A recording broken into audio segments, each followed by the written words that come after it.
NATO देश Romania ने रूस को चेतावनी दे दी है। रोमानिया ने कहा है कि अब रूसी ड्रोन को हम मार गिराएंगे। रोमानिया ने कहा कि हवाई क्षेत्र के उल्लंघन पर अब डायरेक्ट एक्शन होगा। तो रोमानिया का रुख रूस के लिए कड़ा नजर आ रहा है। रूस को चेतावनी दी है। रोमानिया ने कहा है कि अब जो रूसी ड्रोन हमारे हवाई क्षेत्र में दाखिल होगा उसे मार गिराएंगे।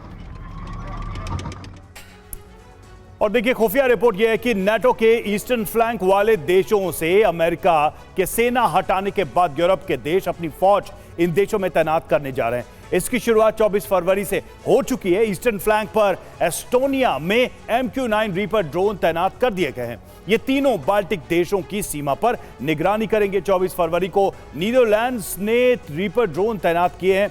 और रिपोर्ट यह भी है कि रूस के खिलाफ पोलैंड और फिनलैंड में परमाणु तैनाती की जा सकती है। यूरोप के परमाणु शक्ति देश ब्रिटेन और फ्रांस इन दोनों देशों में परमाणु मिसाइलें तैनात कर सकते हैं। यह सब पुतिन पर दबाव बनाने की रणनीति के तहत किया जा रहा है। इसके साथ ही रूसी सीमा पर EU फौज की तैनाती भी बढ़ाई जा रही है। सबसे पहले तीनों बाल्टिक देशों में यूरोपीय फौज की तैनाती बढ़ेगी। इसके साथ ही पोलैंड में EU की रिजर्व फोर्स रखी जाएगी।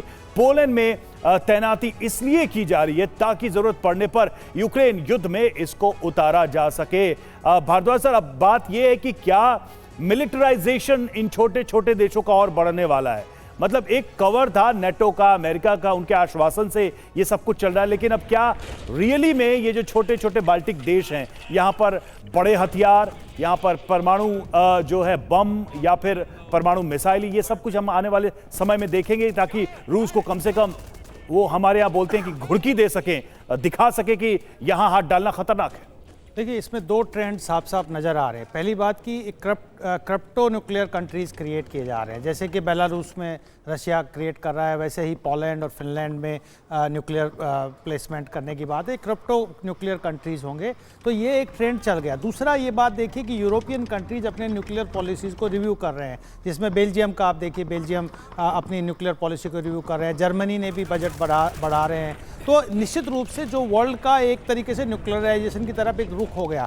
दूसरा कि जो सेल्फ हेल्प सिस्टम क्रिएट हुआ है कि अगर एक कलेक्टिव सिक्योरिटी मैकेनिज्म फेल हो जाता है तो हम सेल्फ हेल्प सिस्टम, अपनी आर्मी, अपने लोग, अपना अलाइनमेंट हम करेंगे। ये दूसरा एक ट्रेंड चल गया। तीसरी बात कि जो एक क्राइसिस ऑफ सक्सेस क्रिएट हो गया यूरोपियन कंट्रीज के साथ कि अब हम इंडिविजुअली बहुत कुछ हद तक कर नहीं पा रहे, क्योंकि अमेरिका हमारे से हटता हुआ नजर आ रहा है। मुझे लगता है कि हो सकता है पोस्चरिंग हो अमेरिका की, इंटरनल एक अंडरस्टैंडिंग यूरोपियन कंट्रीज के साथ हो सकती है। तो जो क्राइसिस ऑफ सक्सेस है वो यूरोपियन कंट्रीज को सिक्योरिटी मैकेनिज्म और ऑर्गेनाइजेशन की तरफ धकेल रहा है, क्योंकि इकोनॉमिक डिस्प्यूट्स हैं, पॉलिटिकल डिस्प्यूट्स हैं। और आप देखिए कि स्लोवाकिया और हंगरी और काफ़ी जो ईस्टर्न यूरोपियन कंट्रीज है वो यूरोप से हटते हुए, इकोनॉमिक जो अलायंस था उससे हटते हुए नजर आ रहे हैं। क्योंकि तो ये जो सिनेरियो डेवलप हो रहा है उसमें निश्चित रूप से ये बात की बहुत कुछ अनसर्टेनिटी है, और इसमें बात है, अनसर्टेनिटी है, अनिश्चितता है, और इसी वजह से यूरोप पर एक नया खतरा मंडरा रहा है। इसका भी जिक्र होने लगा है। यूरोपीय देशों पर मंडरा रहा ये खतरा जो है, इससे निपटने के लिए यूरोपीय देशों ने एक प्लान बनाया। रक्षा बजट बढ़ाएंगे यूरोप के देश। देखिए, एक और बड़ी खबर, रक्षा क्षमताओं को मजबूत करने पर अब यूरोप जोर देगा। ये तय होता हुआ नजर आ रहा है। यानी एक तरह का सिक्योरिटी थ्रेट यूरोप को भी महसूस हो रहा है।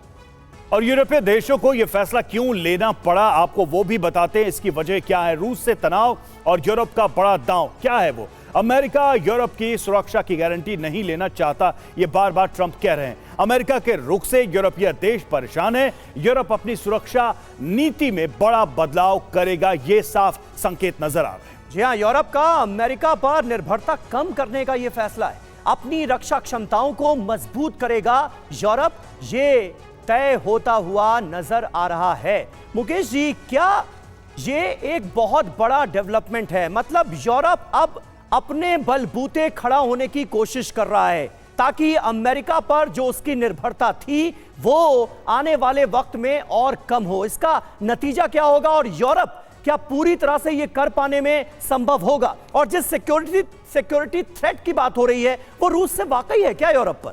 देखिए, अमेरिका का हाथ खींचने के बाद यूरोपीय देशों का एकजुट होना स्वाभाविक है जी। लेकिन अपने रक्षा बजट को बढ़ाने, रूस से टक्कर लेने, ये सब मुझे लगता है कि ये शूरवीर नहीं है यूरोपीय देश, ये बयानवीर हैं। और इस बयानवीरों में उनको ये लगता है कि अगर हम लोग एकजुटता नहीं दिखाएंगे तो इस समय रूस उन पर हावी हो जाएगा, और अगर हावी हो जाएगा तो सबसे ज़्यादा प्रभावित देश सिर्फ यूरोपीय देश ही हैं।